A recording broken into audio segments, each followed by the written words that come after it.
So good afternoon everyone, আমি Asima daily blogging চ্যানেলে আবার একটি নতুন ভিডিওতে আনলাম। আপনাদের সকলকে আবার একবার স্বাগত।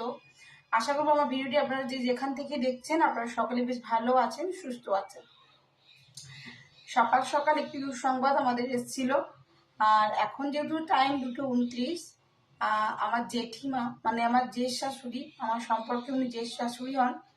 তো সকাল সকাল উনি আমাদের ইহলোকের মায়া ত্যাগ করে পরলোক গমন করেছেন। তো আমি ওই 11টা নাগাদ, 10:30 11টা নাগাদ আমি চলে গেছিলাম শ্মশান। তো শ্মশান থেকে আসতে করতে 1:30টা বেজে গেল। একটা ক্লিপিং পারলাম আপনাদের সঙ্গে শ্মশানের ক্লিপিংটা শেয়ার করেছি, একদম শেষ যাত্রা পর্যন্ত আর কি। মানুষের শেষ জার্নিটা আমাদের যেখানে শেষ হয় গিয়ে, সেটুকু আমি আপনাদের সঙ্গে ক্যাপচার করার চেষ্টা করেছিলাম, আপনাদেরকে দেখাবার চেষ্টা করেছি। যে এবার জানি না আমি কতটা ঠিক করলাম না ভুল করলাম। যাই হোক, যেহেতু আমরা আজকে আর কিছু খেতে পাবো না, তো আমি এখন রান্নাঘরে এসেছি একটু সাবু মাখবো দুধ দিয়ে, মানে একটু সন্দেশ নিয়ে আসলাম স্নান করে গিয়ে। তো ওই সাবু মাখা কলা টলা দিয়ে আর কি, কলা তো আমার এমনি আনা থাকে, তো কলা টলা দিয়ে একটু সাবু মাখাই করবো, তার জন্য আমি এখন চলে এসেছি। আর আজকে আর কি আর আপনাদের সঙ্গে রান্না শেয়ার করবো, কারণ আজকের আর কিছু রান্না নেই। আর ওই সাবু মাখাটা শেয়ার করা তো আমার মনে হয় না বেশ দৃষ্টিকটু লাগবে। তো কালকে আমাদের তিতো ভাত আছে। তো যাই হোক, ওই ক্লিপিংটুকু আপনাদের সঙ্গে শেয়ার করলাম। আর ইন্ট্রোটা আজকে দিতে হয়তো আজকে অনেকটা দেরি হয়ে গেল, কেন ওখানে আমি ইন্ট্রোটা দিইনি, কারণ আমার সত্যি আমি ওনাকে যেভাবে দেখেছিলাম বড্ড খারাপ লাগছিল আজকে ওইভাবে দেখে। আমি মাঝখানে একবার জেঠিমাকে দেখতেও গেছিলাম, বাট ওনার সঙ্গে আমার আর দেখা হয়নি। হয়তো এই বলে না এখানে যেটি লেখা থাকে সেটিই হয়, হয়তো ওনার সঙ্গে আমার আর দেখা ছিল না। যাই হোক, দেখা হয়নি আমার সঙ্গে ওনার আর। শেষ যাত্রা ওনার সঙ্গে আমার দেখা হলো, যেটুকু শেয়ার করলাম আপনারা দেখবেন। আর জেঠিমার আত্মার শান্তির জন্য আপনারাও ওনার জন্য কামনা করবেন। যাই হোক, আজকের মতো এইটুকুই। সকলে খুব ভালো থাকুন, সুস্থ থাকুন। আবার একটি নতুন ব্লগে আপনাদের সঙ্গে আমার দেখা হচ্ছে খুব তাড়াতাড়ি। ততক্ষণের জন্য বিদায়, টাটা, গুড আফটারনুন। তো সামনে যিনাকে দেখছেন, যে এই যে ছবিটা আমি আপনাদেরকে জুম করে দেখালাম, ইনি সম্পর্কে আমার জেঠিমা, মানে আমার যে শাশুড়ি হন উনি। তো আর সামনে যে দিদিকে দেখতে পাচ্ছে শাড়ি পরে দাঁড়িয়ে আছে, এটাই জেঠিমার মেয়ে, মানে আমার একজন দিদি ভাই হয়।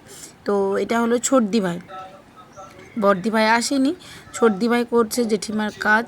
দেখতেই পাচ্ছেন, এটা এই নানান রকম যে রিচুয়ালসগুলো হয় আর কি, স্নান টান করানো, পুজো করানো।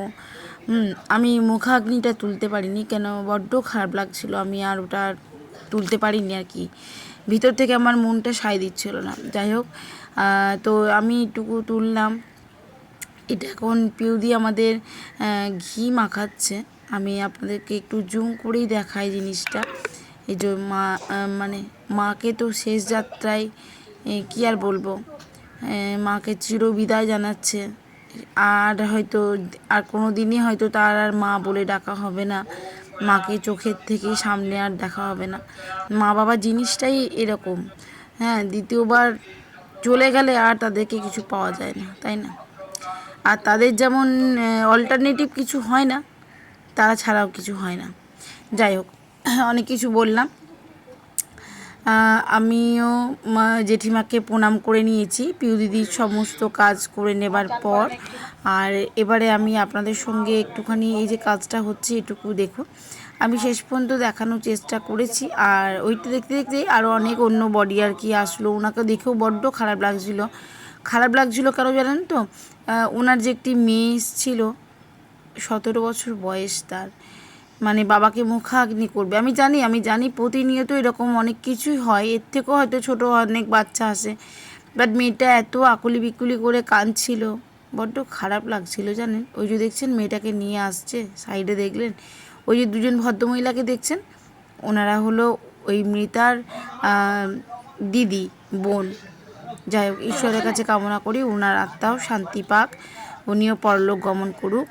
এখন আমাদের সময় হয়ে গেছে জেঠিমাকে উপরে নিয়ে যাবার, মানে চুল্লির কাছে।